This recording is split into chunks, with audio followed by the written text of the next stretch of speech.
I'll let you reconnect. Hello, everyone. Welcome in. Thank you guys so much for the pre-likes already on today's live stream. Truly always fun to see that when that happens. See if Chris is able to get back connected. It looks like he's there. I'm going to add a stream. There he is. Hopefully he's doing good. Can you hear me okay? I can. All right. Welcome in. Our first show back since I've been in Babytown. So how's everything going with you today, dude? It's good. Good. It's been a great day. We got an exciting week this week. Live letter this Friday. You excited? Friday. Ready to get up early? Starts their world first race this morning. Ooh. Yeah. Patch 10.1 is well underway for WoW. It's a good week. You're still thinking 6.4 by the 23rd of May? 23rd. Right? Yep. May 23rd, guys. Set your calendars. So first things first, let's go ahead and dive in. It's we've got a packed show. We got a lot to cover. It's been a good couple of weeks since I've been here. I've had my computer tried to be hacked. My YouTube account tried to be hacked. I have since rolled that back, cleaned it all up. Pretty wild, adventurous kind of weekend for me. So I've been just kind of consuming a lot of content, seeing all the news. And I have to say, if you're a Nintendo content creator, my heart goes out to you like all the time. I don't know how you do what you do, namely because Nintendo is on the warpath.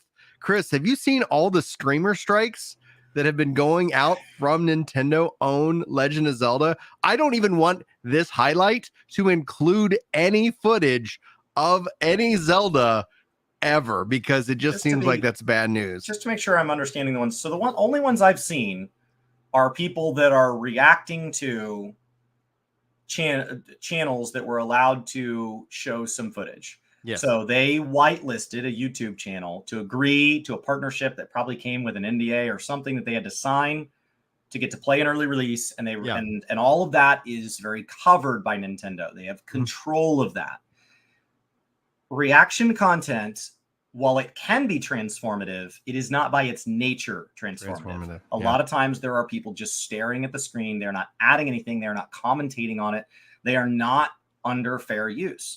And so you like reaction content, just saying you're reacting to something does not give you unlimited license. So I'm not siding with Nintendo here. Like I think Nintendo is generally the idiot in the room, but is there anybody else getting struck? So far, the only thing I have seen are people getting struck for reacting to something. And that would be like saying, oh, I'm going to react to the Super Bowl.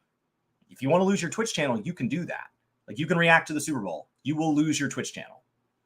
Jaded Font says Nintendo is angry someone leaked their game 2 weeks early and now they're paranoid. And a paranoid Nintendo is, I think, probably the most dangerous or most terrifying. We've seen so many news stories as of late. If their IP wasn't so good, wasn't so beloved, it would be such an interesting story to tell, because no matter what, everybody's just like, yeah, that's Nintendo. Like to the point where streamers are getting struck, whether it's fair use or not, whether they're Nintendo's paranoid or not. At its core, I don't think anybody's hearing these stories and is genuinely shocked. Everybody just goes, oh, that sucks.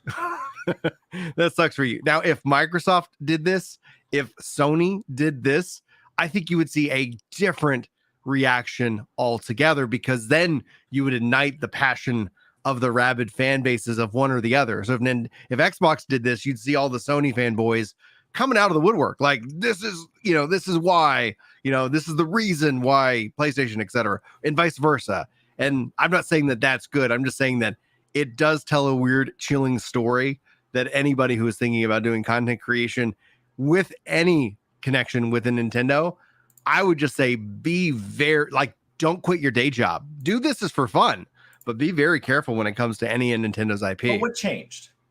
Like, as the guy who will never run a successful YouTube channel because I don't get hyped about things, what changed? I think this year alone, we've seen a couple things. Like what is different about Nintendo?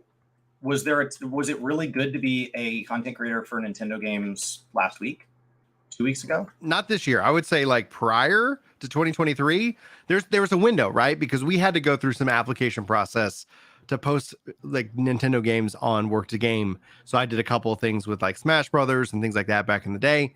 We had to go through a process of approval and revenue share of those videos with Nintendo. Eventually they got rid of that platform.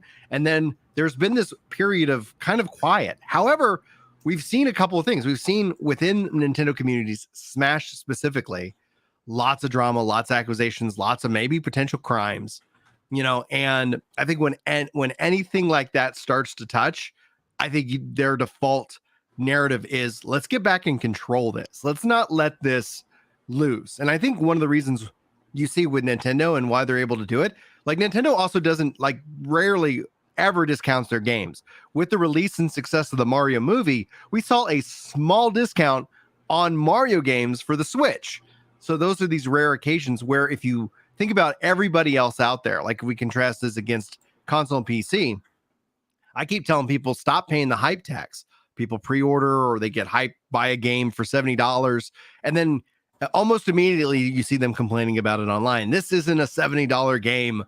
And it's like, you're paying the hype tax. In 2 weeks, that game's going to be $40. Like, that's how this model works, with rare exception, and Nintendo being the primary and primo example. So I think essentially when we started seeing those issues within the Smash community, and then earlier in this year with people who are modding Nintendo games and doing all these things, getting a lifetime fine, like you're going to be paying 15% of your, or 30% of your paycheck to Nintendo for the rest of your life, kind of thing. I think you're seeing, we're kind of seeing a whole, you know, very aggressive, like not pulling any punches, not giving anybody wiggle room to, you know, like kind of saying the buck stops here and then and nothing else. I'm saying what Nintendo did is perfectly within their rights. And of all the companies to do it, we've always known Nintendo would do it, right? It's just like you can't watch a stream. If there's a new Borderlands announced, do not watch the stream on your Twitch channel. Right. Because I can promise they're going to play DMCA music. Like, I just know that about Borderlands. There's going to be some awesome song. The next Borderlands is coming out. It's going to open up to like AC/DC or something incredible. and you're going to get struck. Like, you're going to get struck. You've been. So, like, there are just... DCMA struck. And so you know that. You know that. And so, like, you know when you react to Nintendo content that Nintendo's going to shut it down. Just like you know you can't react to a sporting event. Just like you know that you can't... Like, you know that. Right. So, like, I understand the frustration. This is the exact same feelings that people had when Twitch was put in a position where they had to start enforcing that you couldn't play licensed music.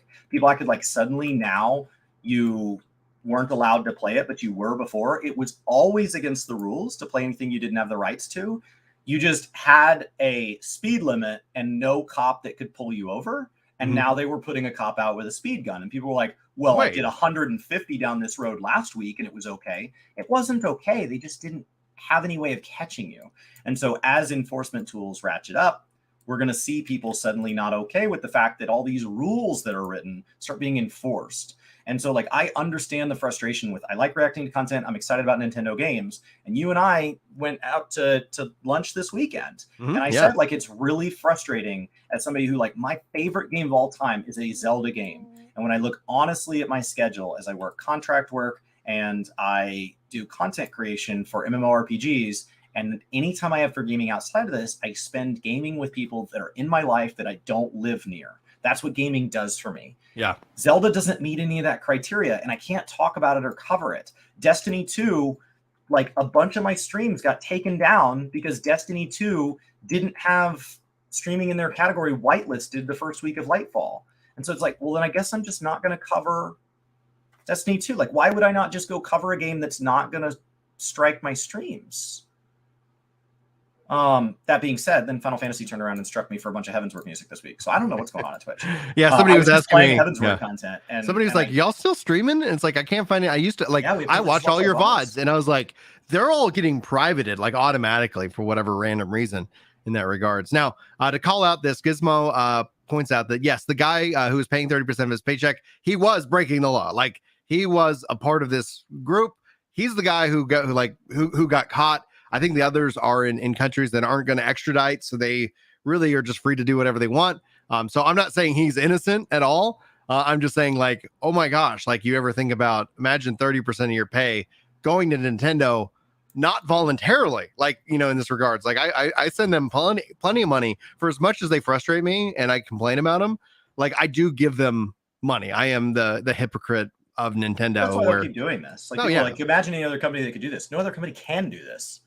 Like, it's not that Sony wants to not get paid for all their IP and have absolute control. It's that if they do this, people won't buy Sony products. Right. That's what allows Nintendo to act like this, is your like that behavior step on the back end that like it's really hard to just not own. My wife and I own 2 Switches. It's really hard to not own Nintendo products. Right. They've got that market lockdown, and it basically, like when we're playing poker, when you're in the lead, you know, like you can kind of control the table, and you know, you don't need to give up space you don't need to give up. But the streaming thing is interesting. The content creation thing is interesting because we've seen some Nintendo games just kind of like just disappear out of the conversation and come back every so often. The biggest content creation thing for Nintendo is, when is the Switch 2? When is their next hardware? And they're coming up on the longest running hardware generation that they've ever seen. And still they're selling plenty of units to the point where you're like, well, I guess 20 million or something. Yeah. Oh yeah. They're gonna hit. They're breaking records. We'll have to see where they finally land it. Now, Jaded Font says, now that I think about it, I'm concerned about people who try to stream the game the second the game launches. Obviously, right now, leak streams get struck down relatively quickly. But are there going to be any false hits as we get close to the official launch because Nintendo is being overzealous? What do you think, Chris? Nintendo can do whatever they want. So that's right. This isn't something that like Twitch did. This isn't like a random person that is a Zelda fan or a Zelda hater that did. Like, it's Nintendo. And so like the only way to know for a fact that your stream or YouTube channel will not be hit for Zelda content is to not show Zelda content. That's incredibly frustrating, but it's just the flat truth of it. Like, Nintendo has 100% rights over their IP, just like people who broadcast the Super Bowl get popped for that. And if you make as much as Aiden Ross, then maybe you can eat those fines. But like, I don't think that me reacting to a Zelda video is going to generate enough to keep Nintendo's lawyers at bay. So watching reaction videos is going to be really tough because they're trying to catch leaks. So they're going to slap those down fast. Most reaction videos, especially from top end creators, somebody that has a lot of practice in the space, somebody like Alana Pierce, odds are that's not going to hold up. But Twitch is going to err to the side of caution because otherwise it puts the whole platform at risk. So Twitch is going to take you down midstream just to be cautious, because if they don't, they have to deal with Nintendo, and they're not big enough either. Amazon is, but just Twitch doesn't want to deal with that. And, you know, like, it's just easier to just take it down.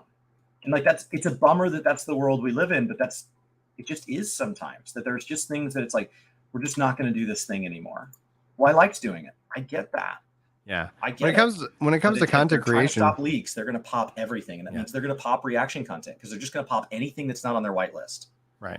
When it comes down to it, what's interesting, because like, content creation has always been in this gray space for a reason. You don't see the companies themselves wanting to have it defined in court, and you don't see, like, the content creators haven't had the money or the finances or even the support within general gaming, because there's plenty of gamers out there that do not like content creation, creators, etc. And so in terms of that, any kind of lawsuit that would try and define what would be fair use coverage of streaming a game even entail, I doubt you'll ever see that come to court, because nobody wants that battle, because the companies want to have that control to be able to exercise it when they want to exercise it, but they immediately see the value in it, and they don't want to like give up that power and also then the value to it, where all of a sudden, imagine having to go through a kind of a referral process for every publisher out there to get approved. Now, Solid says it's easy just to flip the image, make it 20% opacity, have the sound off, and talk every second of the stream. Then Nintendo can't do anything. And I would say to that, Solid, not everybody's worked a game. Not everybody has the ability to talk for 6 to 10 hours straight. Just to be clear, like, that's also like saying that if you put a tinted thing over your license plate, they can't charge you for tolls. Like, just to be clear, it is not that the rule is without our explicit permission unless we can't see it.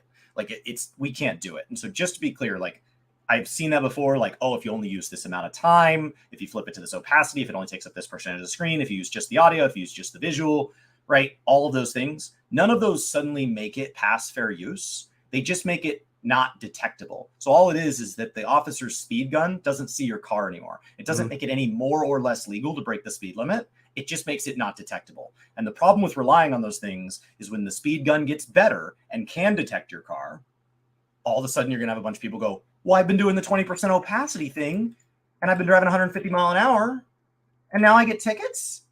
Absolutely. So like there are absolutely ways to bypass the detection today. There are, but when we are having like a conversation about what should people do and it's trying to be put in some position where somebody might take it as advice, my advice is recognize what the rule is. Have I ever exceeded the speed limit in my vehicle? Yes. The difference is what I'm not going to do is come on stream and go, I got a ticket when I exceeded the speed limit. Isn't that crap? No, like that's the risk that I took when I agreed to break the rule. When I exceeded the speed limit in my car, I knew that there was a chance that if I was pulled over, I would get a ticket. Like I knew that. And so it doesn't bother me that people in life bend and break rules as long as they're not directly hurting somebody else as a generalized thing. That's how I feel about people that want to smoke pot in their own home. I don't care. But what I don't want to hear is then a bunch of people come out and get really mad when they have consequences for the actions that they knowingly did. So like if you are showing content from a game that you know you're not supposed to be showing, and then your channel gets struck, I don't know how to feel bad for you. Like I agree that the situation sucks, but I just don't know how to feel bad if you're doing something knowingly. Like, haha, they can't detect me. Okay. Yeah. I guess. I agree the situation sucks, but I also don't knowingly feel bad for those like who pre-order games. I've seen that comment post up a lot where people are just like, oh man, I feel bad for anybody who paid X amount for X game. And I'm just like, Why? I don't have time to care about how other people spend their money. I can't control them, nor would they. It's kind of like I always kind of come back to kind of the relationship analogy. Like if you ever have a friend who's been dating this person who's just like awful, and you know they're awful, and eventually they break up, and then you're like, oh my gosh, like I'm so glad, welcome back. You know, like that was just like that person was really rough, you know, and they're like, oh man, why didn't you say anything? It's like, if I did, I have enough life experience to try to tell you while you're in your honeymoon phase. If I told you that, I'm the bad guy, like you're not going to listen to me. You can't see the, you know, sometimes the flaws. And so that ends up being how I kind of view people, like the hype tax and people who pre-order and do these things. And that's why I want to talk to Chris a little bit about Starfield. Last week, Phil Spencer went on the Gaming Kinda cast talking about if Starfield is an 11 out of a 10 game, people aren't going to magically sell their PS5s, light them on fire, and come over to Xbox. I agree with that. Like, you know, and I think, though, no matter what, especially on the heels of Redfall and it's just absolute abysmal launch, I think when I would say Encounter, like a lot of people are treating it like the worst game to ever launch, but I think they've easily forgotten about Cyberpunk. And I think there's a couple of people who are also in that same boat. You're like, you're telling me this game's worse than Cyberpunk? I beg to differ. Cyberpunk now, yes, but Cyberpunk then, absolutely not. What do you think about as we look forward to Starfield? Does this game have any shot in hell? As the guy who doesn't get hyped for video games, what's your honest take? It's just Fallout in space, right? It's Fallout in space, Skyrim in space is how people have kind of defined it with guns. Obviously, you're in space, so give me a sword. That'd be kind of wild. I mean, the problem with Redfall isn't that the people who played it and had a nice time didn't enjoy it. The problem with Cyberpunk isn't that people who played it and had a good experience didn't enjoy it. And that's why Cyberpunk has gotten better. Mm-hmm. They haven't added a bunch of content as necessarily. They've just made it not buggy. So like I think there's an idea that it's an old Nintendo quote, I think, that is a delayed game has the potential of being good, but a bad game will always be a bad game. And that's no longer true, though. And so, like, in theory, there is always a chance until it releases that it could get better. But once it comes out, people just associate that with it. And so like the reason Cyberpunk got better is it didn't suddenly get better. It's the same game. They just fixed the bugs. Now that we have now that basically every game becomes some form of live service, because they're all digital and we have that ability. That also means that they've had the ability to start collecting money earlier. They can just ship it earlier. We'll just fix it in post. Because when you hire a team of testers, keep in mind that if you have, let's say your game sells only 1 million units, which means that all of the internet will determine that you're a complete failure. And those 1 million people only play your game for 10 minutes and then quit and go review bomb you. Okay? So you've got 10 million minutes of playtime in the beginning of your game, all within the first 10 minutes of your game. The first 10 minutes of your game, you could have playtesters play that thing over and over and over and over. But they just put in 19 years, I think, unless I did that math quickly wrong. 19 years of time of if your game testers could work 24/7 testing. So like they're gonna find bugs. And so then there's this big blank check of like, well, if they're gonna find bugs anyway, we might as well just let them find the bugs. So will it suck on launch? Probably. Like that's just my assumption on games now. Is I just assume they're gonna be buggy on launch. And that, as you noted, you pay the maximum price. Games do not go up in price as they age. So you pay the maximum price to be exposed to the most bugs. So outside of like jumping the line to avoid spoilers and getting to talk about it while everybody's hyped about it, playing it once it's like the Game of the Year edition a year later and it's half off, feels like the way to avoid bugs if you really hate them. It's like Starfield's probably a great game a year from now, 2 years from now. That's my like not super over animated response is like, if you want to play Cyberpunk, play it a year late. Like if you want to play Diablo 4, don't play in June. Yeah. See me, if you're 1 year behind in gaming, I don't mind. If you play 1 year behind the hype train in gaming, you not only like save an insane amount of money, but then you also have the curated list of, okay, yeah, this is good. And this, this works. This really works. This really had a rough launch, but they've worked on it. And now it's like ready for your prime time. This is the same thing we see all the time within MMOs. Like, oh yeah, like if you're there on launch day for an MMO, like there's certain things that as long as you're aware of them, you're going to have a good experience. But if you're coming into an MMO in year 2, 3, 4, you're going to end up having like so much. And usually that's what you end up seeing is a lot of people having a lot of really good excitement. It's a great day to discover your first Monster Hunter game, your first Scrolls game, like your first go pick up the Pixel Remaster collection. Like it's a great day to do all this stuff for the first time now. And you get you're right, you get the best list. Your entire backlog could be bundled cheap, only Game of the Year contenders, like only Elden the Ring. Best. I want to play the best RPG. That's what I want to play. Okay, and my only requirement is that it has to be at least a year old. How far back can we go? As far as you want. You have a huge list of, and the important thing about that list is there are a lot of names not on that list because players have already played those and dismissed them. So you've got a bunch of people that have helped curate it down to where you're like, okay, cool, I'm picking across these 10 titles. So yeah, if the bugs really bother us, that would be the answer. But that's not how we consume the market. Like I'll be in Diablo 4 on day one. And it's going to be a buggy mess. Yeah, but I was disconnects. Yeah, I'm an MMO player. Like I'm already used to expansion launches being an absolute crapshoot. Sometimes they're good, sometimes they're not, and like it just because I'm already conditioned for that. Like I don't know, and I see people get shocked by it in WoW and 14, like in expansion launches, and they're like, I took off exactly 48 hours from work, and I'm going to play the whole time, and then they're like, I didn't get to log in at all. That was definitely a risk you took. Like that was 100% a risk you took. The Endwalker launch was rough. That whole first week was rough, especially if you aren't somebody who had enough control over your schedule that you could like pivot to morning hours or something that took you outside of, if you only had peak hours, which is like, that's why they're the peak hours. They're the easiest hours for everybody. If you only have peak hours, you were just screwed on Endwalker launch. That's just the nature of it. Yeah, that's what bit me. It got to the point where I was like, well, since it won't let me log in, I guess I'll play whenever I can. See y'all in a couple weeks.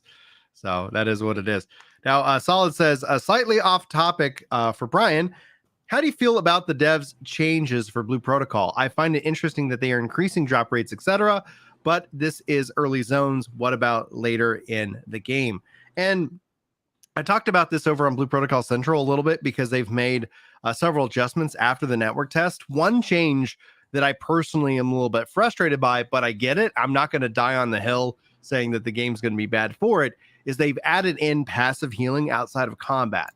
Originally, you would not passively heal, and that brought in a level of old school enjoyment in a weird way where it's like the open world is dangerous if you don't go into it prepared, but adding in a little bit of passive healing is more modern. That's going to appeal to a wider range of players.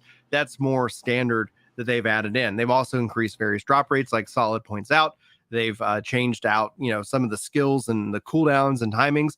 All of this is necessary. Here's what my overall personal be all thought regarding this. Like, you take Blue Protocol, you put any other game's name in there, is that these are games that change and evolve as they go. So even as they launch this game, it's not going to be the same in a year. It's not going to be the same in 2 years.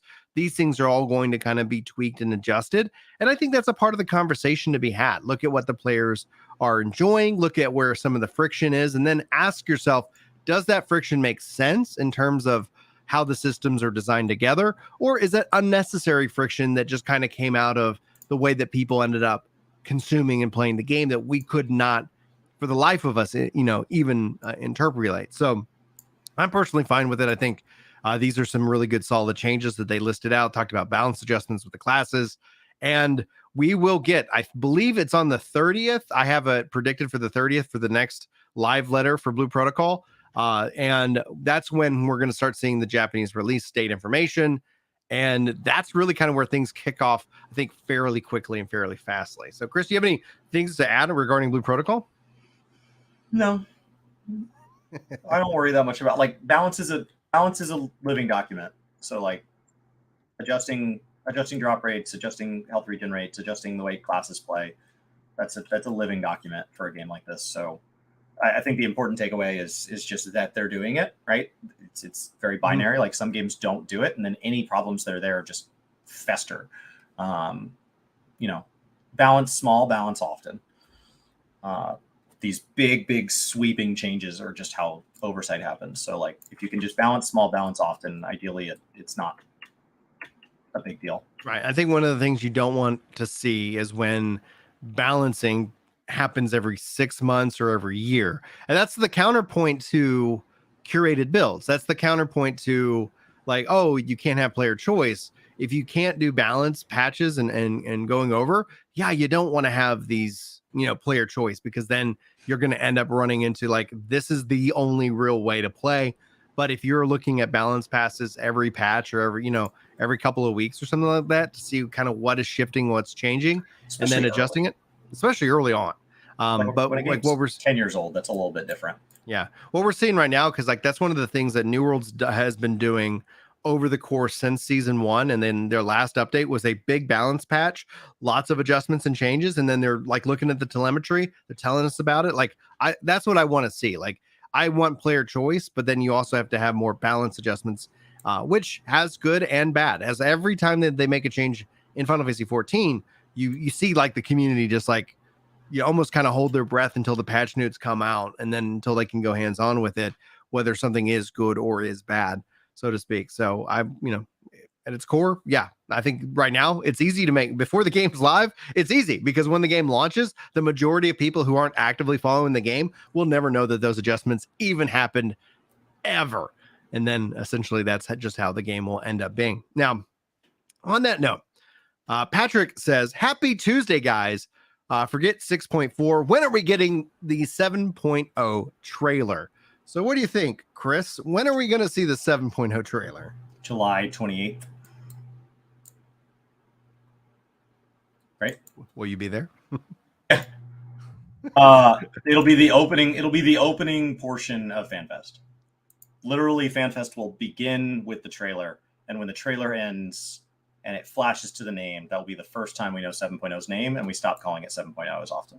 And we start referring it to by the name, and we all agree on hope to God a name that's not an S and a B. Yeah. That was rough. That was rough. And then you had ew. And you had ew. Yeah. So if you guys aren't aware, July 28th in Vegas, Chris is going to be there. I will be live here on the YouTube Twitch side of things. And then we might have a man on the street moment. Chris might be able to, like, I don't want to steal him away if there's lots of hype stuff going on at the convention, but we'll let you guys know what our plans are so we can kind of give you up-to-date information on 7.0. And I think that's a good time to kind of sit here and say thank you guys so much for hitting the like button on the live show. We really appreciate that. We generally film these on Mondays and Tuesdays with highlights that roll out across the week. So be sure to check your feed. Be sure to ring that bell and subscribe if you haven't already. And if you guys hit the like button on the videos, that's a really good way of helping out the channel and helping us cover what we like to cover in this case. Now, I think it's important that we spend the rest of the time talking about the preview for this week, 6.4, going into the live letter this Friday. We're going to be live covering it here as we usually do. Chris, why don't you give everybody a rundown of what to expect in this live letter for anybody who's coming back to the game and's been on a break, for anybody who's new and this is their first Final Fantasy, 0.4 patch. What should they understand? What do they need to know before Friday? So it's their first ever. Every patch in Final Fantasy XIV, we hear from the devs, not once, but twice. The first of those is a big overview of what the patch is. The patches are largely a pretty big framework that was laid out early on. Any major changes to that were gone over in the roadmap presentation that was February before last, I think. And so that feels right. So we've had this, if it was last February, time really is messing with me.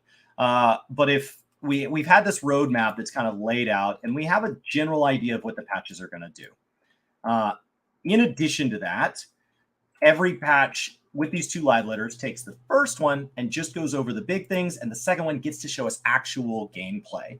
This is going to go over everything that's in the 6.4 cycle, which means everything from 6.4 through 6.41 into the half patch of 6.45, and even if we get something late like a 6.48, anything like that, will take us all the way to 6.5, which means that FanFest will happen during it. So yes, this will go over gameplay elements. Maybe they'll show us some of the new Blue Mage stuff, or they'll show off the new island stuff, or they'll show us a platform from the new raid or something like that. There are definitely some solid predictions there as fun things. But when I was asked, what surprise do I think they'll have? Because sometimes at these events, this is where we find that there's some new big UI change coming, or some big thing in the distant that they're said, it's not ready now, but we want you to be looking forward to it. What big surprise do I think will be in the 6.4 part 2 live letter, which is like live letter number 77 or something like that? My prediction is that there actually won't be one. My prediction is that the community will feel that this is a sign that the game is sick, that there is a frustration, that the devs are just kind of mailing it in, that we are going to get confirmation based on the Dengeki article that the next relic is just 1,500 tomes. That sounds like I'm being negative here, but here is why. I believe that if they have a big surprise around the corner, they will save it for July 28th. And so I believe that if they have big things that would make this live letter exciting, those are going to be held in the wings to be part of the big exciting reveal in July. So when we come out of this live letter, if it turns out to just be an ordinary live letter and nobody's really that excited, I wouldn't take that as a sign of bad. I would just take that as a sign of, if they had something good to say, it's probably at FanFest, which is a bigger audience. It has live translation, and it's just better. As opposed to live letters are Japanese only. It's only a fraction of the player base that consumes them, and some of those player bases are only consuming it through summaries and stuff like ours anyway. And so I just think that if you have big news and you have an event right around the corner, why would you reveal it now? There's interesting kind of pieces. I'm going to highlight some comments that I kind of starred while we were going on. Patrick saying, low-key fact, nothing in live letter 6.4 or 6.5 will entice Brian to return. A 7.x trailer is as good as Shadowbringers might do it. And I don't think a trailer alone would do that. I'm not sitting here trying to knock it. It's really actually about the features list. What are they trying to do? And to address, like, I've seen a lot of frustration and concern on Twitter. In fact, actually, I've been working on a video to kind of defend 14, because I think there is a lot of things that people end up missing. And this kind of ties into a lot of our other conversations we've had on today's show specifically. But in that note, when you start to think about how Yoshi P manages the team and the budget and the planning, he's years ahead. he's planning, and when he talks about spare no expense, when he talks about all these big buzzwords that should get you excited, but then when you start looking at how the Endwalker patch cycle has fared, I absolutely, and whether you agree with me or not, like the community overall, when I see longtime people, when I see Chili, when I see Fusion X, a Gamerscape, when I see all these big content creators hitting this weird wall that they just either didn't expect to hit, or this overall burnout, or this overall fatigue, I think what everybody keeps missing in that conversation is the fact that a lot of this planning and the budget from Endwalker to 7.0 happened before the big rush, before like all of a sudden we saw 14 really surge. So that budget, that planning was set, and there was a reason why. And to highlight why I feel so confident in this is that when the pandemic happened, 14 kept making content. The reason it did is because that was already planned and being worked on. They didn't have, like, outside of transitioning into kind of like allowing for more remote work and how that would all function, they still delivered content, and everybody else was walking around going like, we haven't had y'all get patches and updates. We don't know when the next one is. In fact, it's been 9 months or 11 months or whatever period of time. And so I think essentially what you're looking at right now is you're looking at pandemic planning, server planning, like all these things that were happening 2 years ago. And that probably is what is causing a lot of the frustration. Meanwhile, that spare no expense, that budgetary and that planning has all been going on behind the scenes. And you're going to start to see that pay off with 7.0. At least that's my hope. We'll see the graphical update. That doesn't appeal to me personally. We'll see all these little things. And really what it comes down to is, what are they going to do about the core gaming experience? If it's just an expansion story, I don't think I'll be back for that. I'm not trying to insult 14 for that, but I finished the story. I haven't seen any reason to get kind of back on that hook for another saga. And maybe it's there, but that's just personally how I'm kind of feeling on it. What do you think, Chris? Both Ian Hazzikostas and Yoshi P have implied that the development cycle begins but does not end with this kind of like 2 year ahead moment.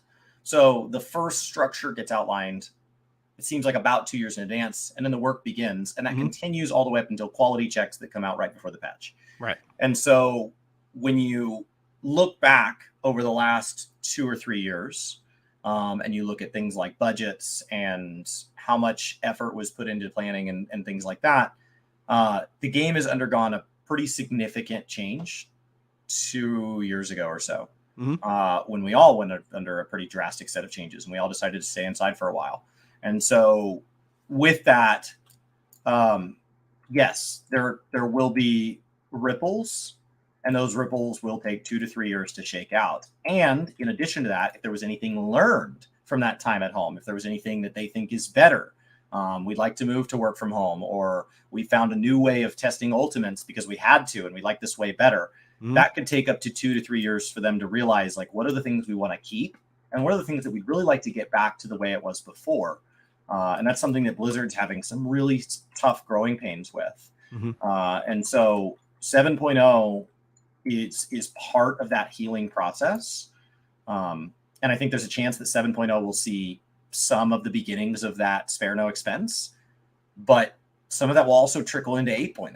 Like it's going to just take that time. And in the meantime, what if Creative Business Unit 3 does so well with Final Fantasy 16 that they start doing more projects and Yoshi P gets spread more thin? What if Final Fantasy 16 turns out that it kind of is just average, and Yoshi P is really good at saving and fixing and managing a project this size, but when given a chance to kind of take a leadership role on a brand new team based on his own actions and on the other actions of the team, that the result is just okay. Like there is a world where Final Fantasy 16 is just okay. There is a world where Final Fantasy 16 is the greatest of all time, and there's a bunch of worlds in between. And as of now, we just don't know which one we're headed into.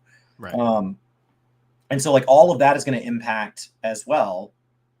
But, I think that, when people look at like the Final Fantasy 16 tax and you find out that Final Fantasy 16 has been under development for a long time, like that's just how far back these things go. These decisions are way, way, way in advance. So you bring up a valid point that like when you're looking at 6.4, what was going on in 5.4? Right. What was going on 2 years prior? And it wasn't great. Like, we all don't want to return to that. But what was happening and what you didn't see is that the fact is that that train kept on rolling. And like Ethereum says, if anything else, like if nothing else, we don't know even about 16, but we do feel this is that Yoshi P's ability to manage is top notch. The fact that content keeps rolling out, the fact that 16 news and information keeps rolling out. 16 was also developed during this same period of time. And yet we'll find out being able to go hands-on with it personally. And again, thank you so much to this amazing community. Chris was able to surprise it. He actually filmed my reaction to it. I now am a proud owner of a PS5. I have 2 PS5 controllers and no PS5 games. So I think the first order of business is I'm going to pick up the Pixel Remaster Collection on the PS5. And I think that's just perfect because, hey, Brian, what are you doing with your PS5? I'm playing a 30-year-old game. Like, I'm living the dream, boys. I'm playing it because that's what I want to do. Like, I want to, as just a thank you, I'm trying to find some time to schedule so that I can stream me playing Final Fantasy IV, which is the Final Fantasy that made me fall in love with Final Fantasy. And it's been over, I think, 32 years since I played that game. And I've been playing through Final Fantasy I with the kids on Switch, and that's been phenomenal. So 16 is going to be an interesting thing. It's a topic in and of itself. Launching exclusively on PS5. The only concern that I have is if you don't have a PS5, how are you going to avoid spoilers for as long as it takes for the game to come to PC? We don't know if it will ever come to Xbox. I got into a debate. Someone's like, we don't know if they're paying to keep 16 off of the Xbox. I was like, well, based off of a track record, something's happening. Some money's being exchanged. I don't fault Square Enix for selling something that has value. If Sony's willing to pay, honestly, at the end of the day, I'm not going to be mad for Square Enix getting money. I would like that company to continue because I like their games. But that all being said is we know that there will be at least 6 months. We know it's not in this year alone. That means a lot of people are putting their hope, on January 2024. But imagine if it's a 6 month to a year exclusivity. How do you avoid spoilers? How do you avoid walking into the room and somebody going like, oh, can you believe Clive? And you're like, like at work or just generally online. I'd love to know do you have a strategy at all? Or are you just going to be like, well, if it gets ruined, it gets ruined? I really have the memory of a goldfish when it comes to something that I can't immediately relate to my life and like see and understand. Yeah. And so the advantage is that like, I don't think it's coming to PC anytime soon. And so by the time it does, whatever you told me, unless I make flashcards, it's gone. Like it's gone. So like, outside of like a Sixth Sense type moment, it'd be really hard for there to be something that distinctive that's said to me, unless I'm going and consuming that content. Like if I go consume like Final Fantasy 16 lore content, then yeah, I'm gonna it's gonna be presented to me in a way that's gonna stick. But like, just don't do that. So it's fine. You might catch some of the big notes, but what I found is that for me, the way that like my favorite parts of story is never the big reveal, never the big twist. I like the subtlety. That's the part that I really find myself enjoying. Mm-hmm. The big reveal a lot of times like, and like it's usually when they spend the most graphics and it's all this. It just like I like all the little stuff, the little details and everything. And 16 looks like it's going to have a lot of that. So I doubt those parts are going to be spoiled for me. So I think it just depends on how you consume games.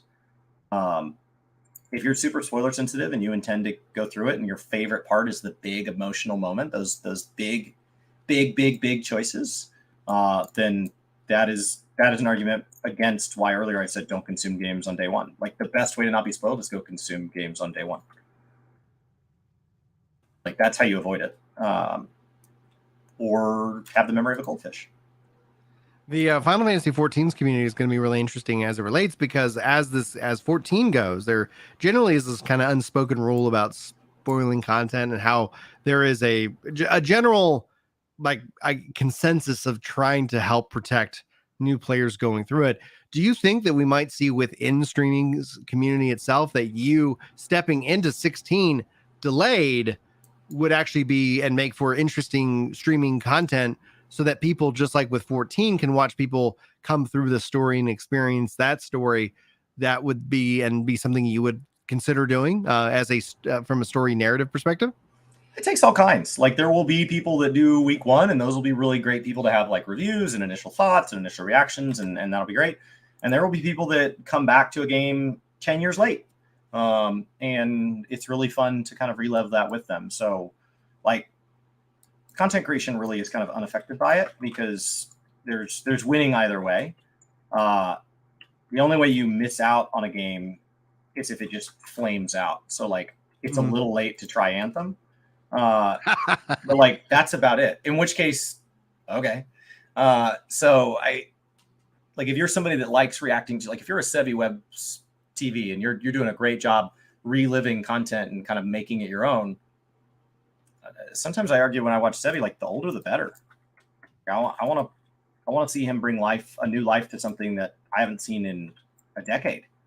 That's just my personal preference for people like that. So I think it just depends on like what the channel is and kind of what their goal is. I think, Skill Up's really great on the front end. So if I could watch somebody play on the front end, it would be somebody like Skill Up. I think for kind of an analysis standpoint of a Final Fantasy game, Night Sky Prince is somebody that I would look to. But like, it wouldn't shock me if Sevi Webs doesn't get to it for a while, if he doesn't want to, and that'd be okay. I was muting myself. Yeah, that's perfectly fine. Now, as we wrap up get to kind of the final segment of the show, I guess I turn it to chat and to you, Chris. Like, is there anything that's been pressing that you've been you wanted to kind of share or experience? Because my general question to the community right now, if they want to weigh in on what would be the kind of the rule about spoilers, like how soon could we talk about that in a podcast and you guys be okay with it? Anyway, Chris, I think 2 weeks to a month is 2 weeks to a month is generally the accepted range within gaming.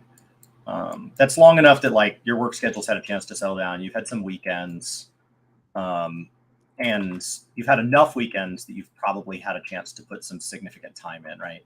Because your first day to sit down and play it isn't the day you clear it. So like, you're looking at, ideally somebody's had 20 to 40 hours, and so somewhere in that 2 to 4 weeks is like, well, there are people who have cleared it week one, so you got to balance, and like, those people can't just be silenced forever. And then coming from the other direction, it's like, okay, well, not everybody can do that week one. So that seems to be like the healthy medium that I see a lot of people argue. I agree with Cloud there.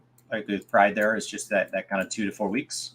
Right now, going into FanFest, I am starting to talk about lore every Thursday live on Twitch with Eorzean Archives. And so we're doing an 11-part series going into FanFest, going over some lore in Final Fantasy and making some comparisons to kind of World of Warcraft, and just understanding how games like this tackle things like geography and physics and religions and politics and player agency and all of that, but all from ideally, as much as possible, a like canonical thing. Though you will have to make some note of like, when was this developed and what else was going on in the world at the time, because as you noted earlier, like, that affects things like in a 2-year cycle. Like, if we all decide to stay inside for a while, then 2 years later you're going to see impacts on game development because it just ripples in. So that'll be every Thursday. All right, that's going to be exciting for it. Now, as our final topic for today's show, the Screw asks, thoughts on Redfall? And I have played it. I don't think, Chris, you've even bothered or cared to, so I can give my high-level take. Is that overall, I actually am having fun. I've been excited for it because of vampires and that, but it's filled with bugs, and it then goes to kind of highlight more points against Xbox's acquisition against Bethesda. I think it's not necessarily about the game. It's taken on a life in and of itself, to where, like, if I look at games that I've had a decent experience with, like, this is in that category where something like Marvel's Avengers, I ran into far more issues and problems, but that also is the nature of bugs. My experience can vary. Now, I'm also playing it on PC, so I'm not experiencing the 30 frames a second. And to what Phil Spencer said, to what Redfall launched and released, echoes what we were sharing and talking about weeks prior to its launch. why are they releasing this game? They are not, it doesn't, if they can't release it to 60 frames a second at launch, but they say that's coming later, that tells me they can release it at 60 frames. Why the art, why the rush to push this game out now? And the question ends up being is that if does the 11th, which is their state of play or their showcase for the Xbox, what's taking the place of E3, like, is it better for them just to have Redfall out so they don't have to talk about that anymore, so they can focus in on what's coming up next, which the big title being Starfield, the big titles being the announced games that we haven't seen, like Perfect Dark, like Fable, like like all Avowed, etc. Like, I think that's really more about it. I think at the end of the day, they made the call. I think it's the wrong call. I think they would have served themselves far better to at least wait till the game was ready to go. But I think also, just like we talked about with the pandemic and with other development, I think what you're also seeing is a cost of that on developers and studios and not understanding the nature of timing and management across the course of the last couple of years specifically. So I give them, as a developer, probably more grace than the internet likes me to do. At least the comment section has been very entertaining for me to read from people who so you work in development, like I'm like, yeah, man, like I live this stuff, so it is what it is. So that's my honest take. I've had fun. I want to keep playing it. The only thing that's prevented me from playing more of Redfall is just taking care of the baby in the middle of the night and getting up and going to work now. So it is literally a limitation of time, rather than the desire to play anything else. And so since it doesn't run on my Switch, and since I could try to get it to run on Steam Deck, I don't actually have that desire because of the bugs. I'd rather just make it something easy to enjoy. Any thoughts, Chris? I assume that they were told by somebody who was trying to watch the money that you should release it now without bugs, and they were like, well, that's not one of the options, and they're like, we'll just do it. So I've worked in sales and stuff where I've had to handle product releases and stuff and had to deal with when we get customer complaints, and a lot of times they're like, yeah, but could you just do it sooner and good? And you're like, that it's not where we're at. So I assume they just got down to the wire and they were aware of the distance between it and other titles and in the event, and they were like, this is where it fits. I'm like, okay, but it's not ready. And they're like, yeah, but this is where it fits. And so off it went. So, and that frustrates people because I did see a tweet. I've seen this a lot lately where people are getting frustrated with the $70 price tag. They're adjusting from the $60. Yeah. But remember that, like, Zelda Ocarina of Time was a $59.99 game in November of 1998.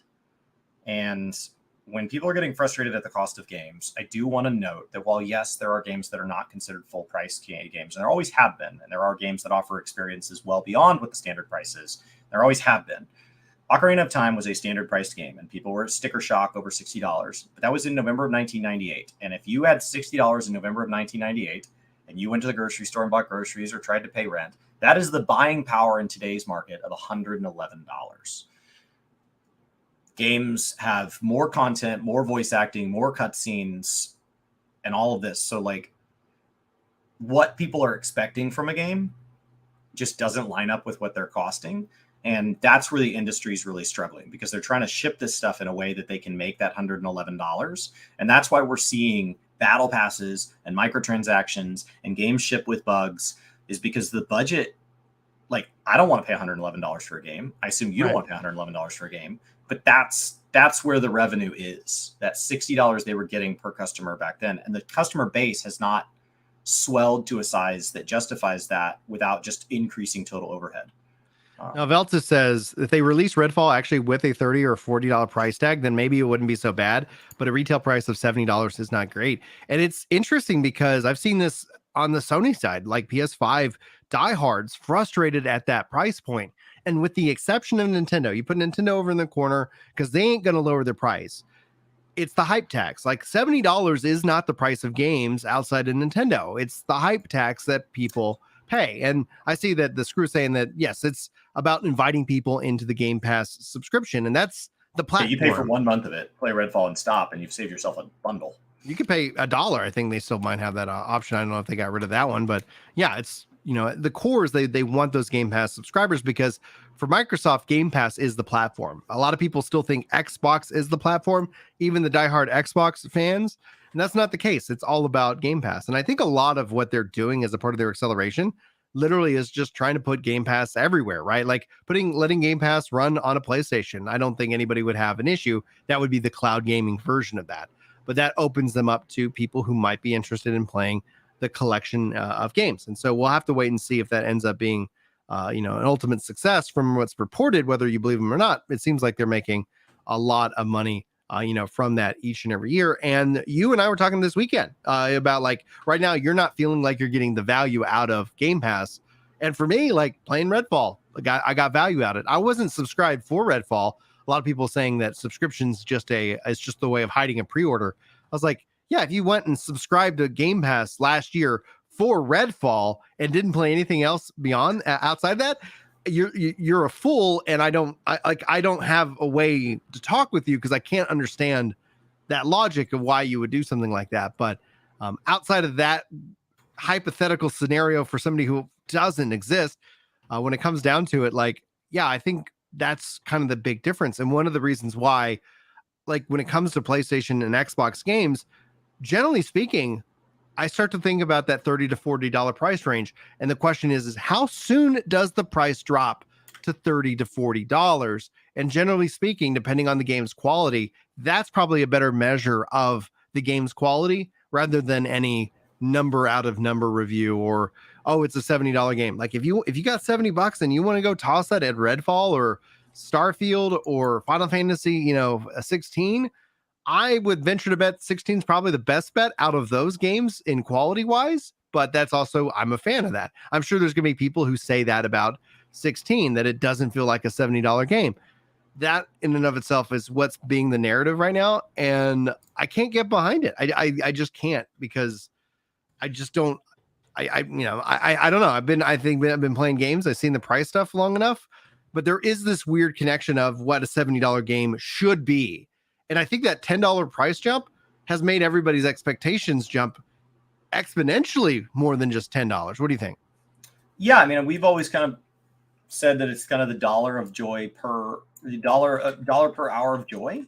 So the game should have gotten 10 hours longer as far as how much you can enjoy them. That doesn't mean like crappy buggy hours. That means like real enjoyable entertainment.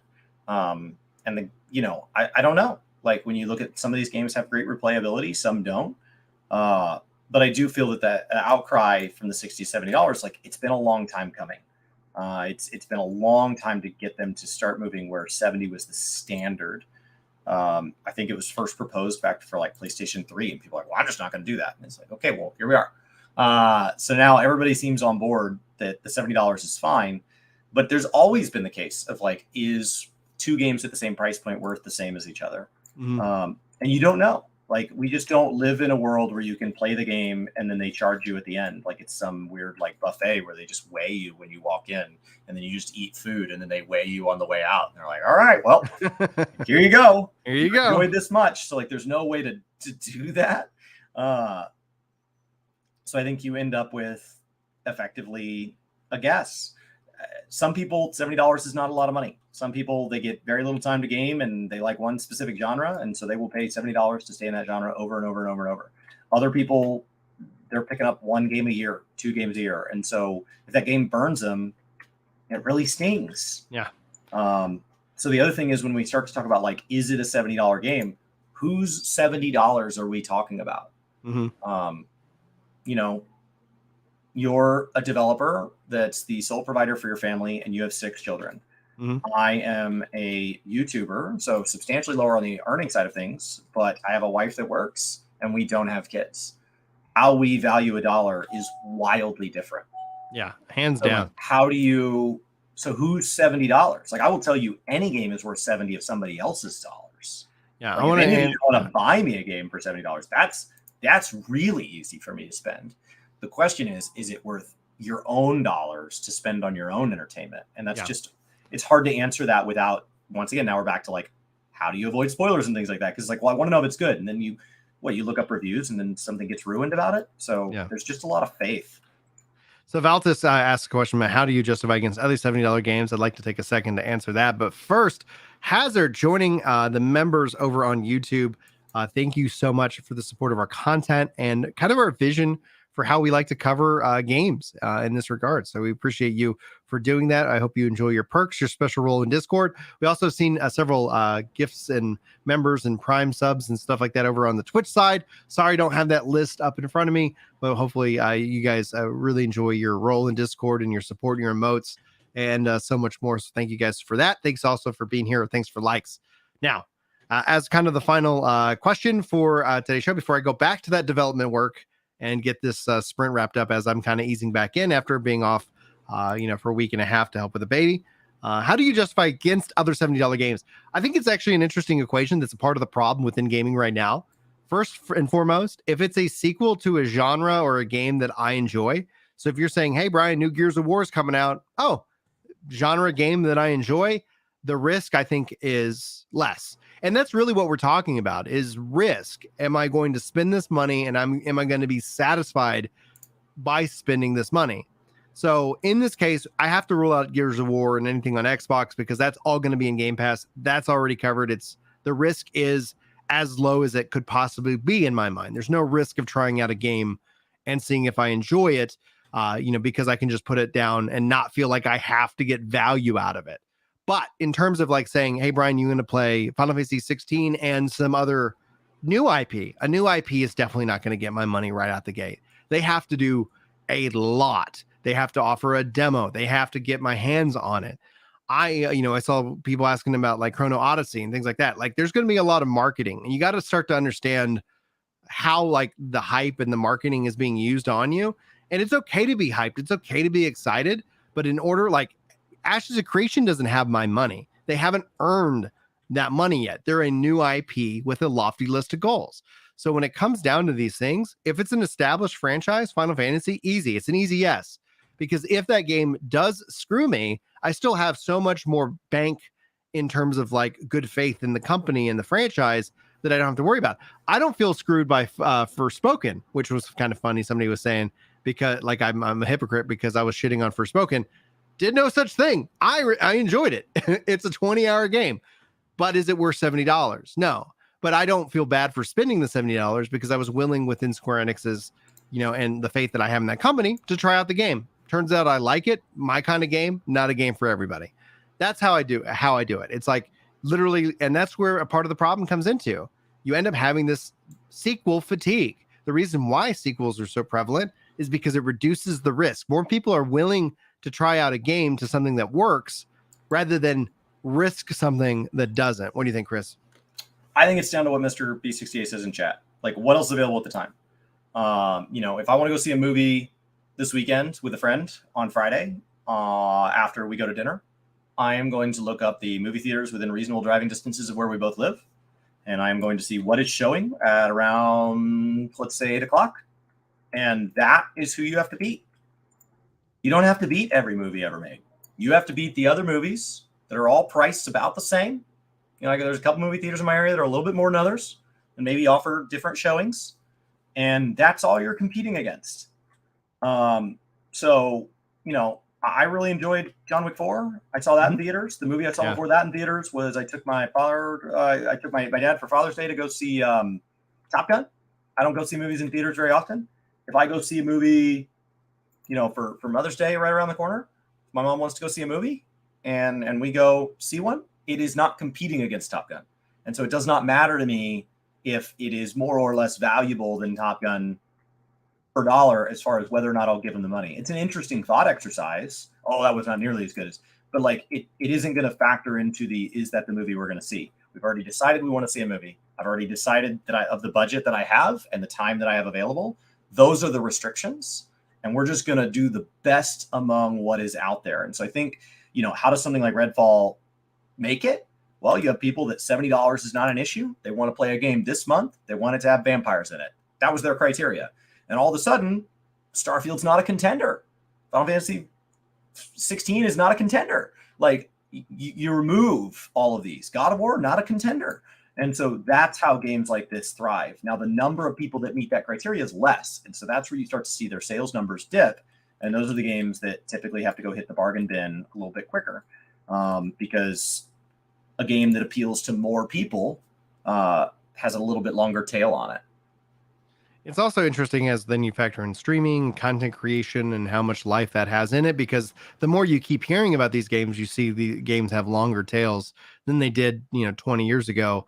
But that does mean that some people start designing their games for the algorithm and for the streaming, and that can cause frustration as well. And then you get like real gems. I think overall, like we still get the same number of really good quality games by ratio. But that means we still get as many mid-core and low tier games as well, shovelware, etc. And so when it comes down to it, like buyer beware, buyer beware. Don't pay a hype tax, especially if it's like if $70 is make or break for you. Hype will be applied to you. You just have to, in a way, as best you can, turn it off. But guys, that's going to wrap it up for this week. Thank you all so very much for joining us. Thanks for the amazing conversations in chat. Thank you guys so much for the support. I'm going to go ahead and hit end broadcast. But before I do, Chris, why don't you tell them what you got coming up this week? This week, we're collabing with AORs and Archives on Thursday, and every Thursday until all but the one right before FanFest. We have the live letter on Friday. I believe that's like some ungodly hour in the morning, as usual. That will be in Japanese only. We'll be using the Reddit Discord. You can always hop over to Twitch and type in !translate or !Reddit to get a link to that. If you'd rather just go watch the live stream yourself and use that translation there that's provided by the amazing people over there. And I am working through cleaning my inventory, deep purging. I found an invitation to your wedding in Final Fantasy XIV today from 2016. And so I am just deep purging. I've been throwing away all sorts of things. I threw away some old, I threw away a Starlight present from 2016 or something, and one from 2017. And just anytime people feel like they're tight on inventory, which I did, I felt like I'm tight on inventory. You start to realize it's giving up one slot's no big deal. But when you have 50, 60, 70 items like that, how much gil would you pay? How much would you give up in order to get 60 or 70 extra slots? And so I realized I'm willing to do an awful lot. So I have cleared out, I think I'm up 200 or 300 slots this week, which is huge. Mm-hmm. It's huge. So big deep purge. Big deep. All right, guys. If follow the link over in the description and or into the chat. If you want to go continue your day and hang out with Chris and talk about anything we shared on today's live show, we'll be back on Monday for you guys, covering all the latest kind of gaming news, Final Fantasy more. Actually, for the next live show podcast, but live letter is Friday morning. That's already scheduled. In fact, the stream will redirect you over there. So be sure to hit the notification, all that good stuff, and then that way you don't end up missing anything. All right, guys, I'm gonna hit and broadcast. I'm gonna wave it out. Thanks so much for being here. Love you faces, and we'll